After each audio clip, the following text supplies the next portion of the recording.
going to go over a few things that I think would be really helpful for especially office managers who are setting up Zoom calls or Zoom conferences, Zoom meetings, whatever you want to call them, Zooms. We'll just call them Zooms, where they're not actually going to be there, but they're setting them up for other people within their departments.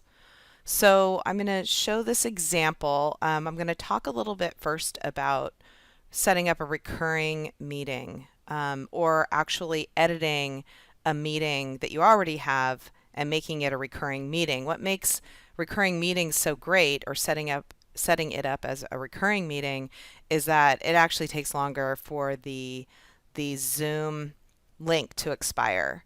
So if you don't set something up as a recurring meeting, it turns out that the link will expire after 30 days. But if it's a recurring meeting, the link will not expire unless it's used, right? If it goes unused for 30 days as an unrecurring meeting, it will expire. If it is a recurring meeting, and it doesn't even really have to be a recurring meeting, if you're just planning this far ahead in advance, I would just say set it up as a recurring meeting. But if it's set up as a recurring meeting and it's not used for 365 days, so an entire year, then it will expire.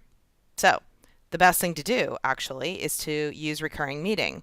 So I'm just going to go ahead and show really quickly how to edit a meeting that you already have so that it is a recurring meeting.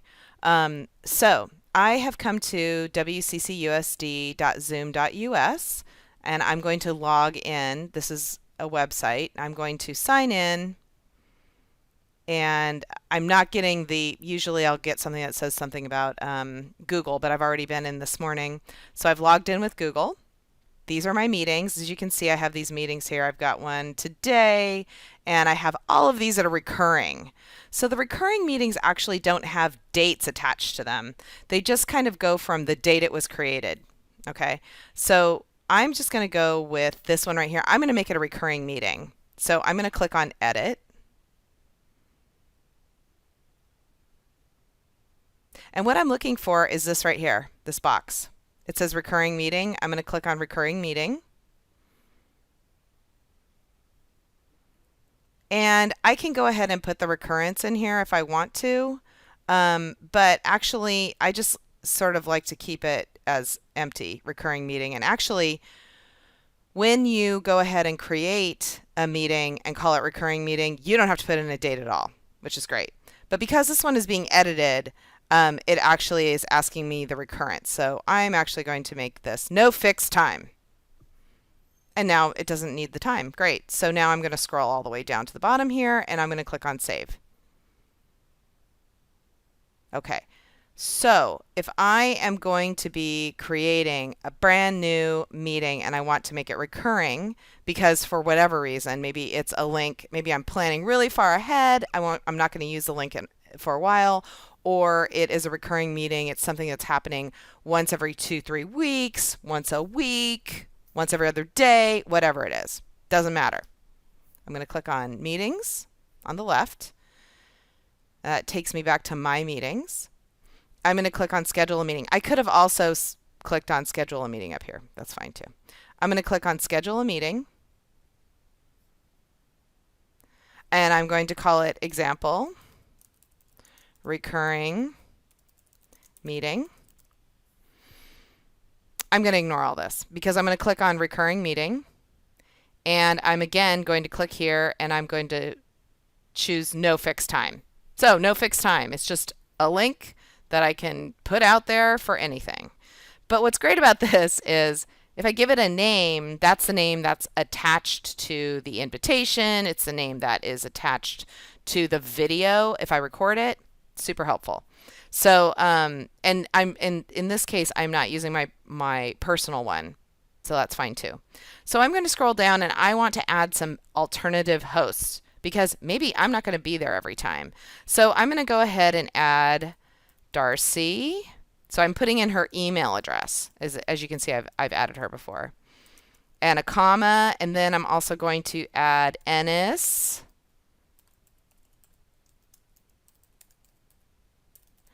and I'm going to add Ron.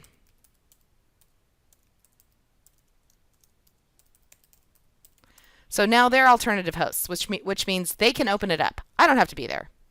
Also very good for office managers.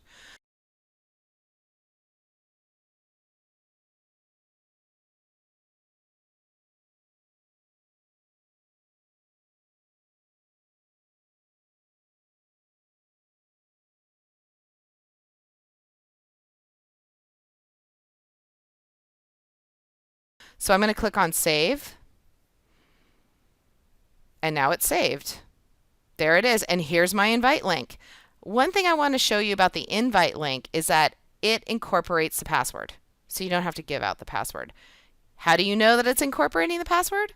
You look for the PWD. But if it says PWD, it's incorporating the password. If you are not incorporating the password, this is what you do. Click on Settings, and I'm going to scroll down just a little bit under Security. And I do require all this stuff, a passcode when scheduling new meetings, passcode for instant meetings, so on and so forth, passcode for those joining by phone. This is the one that I'm looking for. Embed passcode to invite link for one-click join, which means they embed the password so that as soon as someone clicks on it, they can get right into the meeting. So I have that set up to be on. Okay. The other thing that you may want to turn on if it's for district only, so that you don't have to deal with a waiting room or no one has to deal with waiting room. If this is only open to people within the district, then I would say turn this on. Only authenticated users can join a meeting. And then what I do at that point too is I use Secure Classroom, which is the default, and I turn off the waiting room. So if waiting room is enabled, which it's not, everyone's able to join the meeting as long as they're logged in. So I do let them know that they need to be logged in beforehand. But that also helps quite a bit, and it helps also with running reports at the end with information such as who was there and how long they were there. So in terms of waiting room, here's waiting room options. And I have my waiting room turned off because I have Secure Classroom turned on.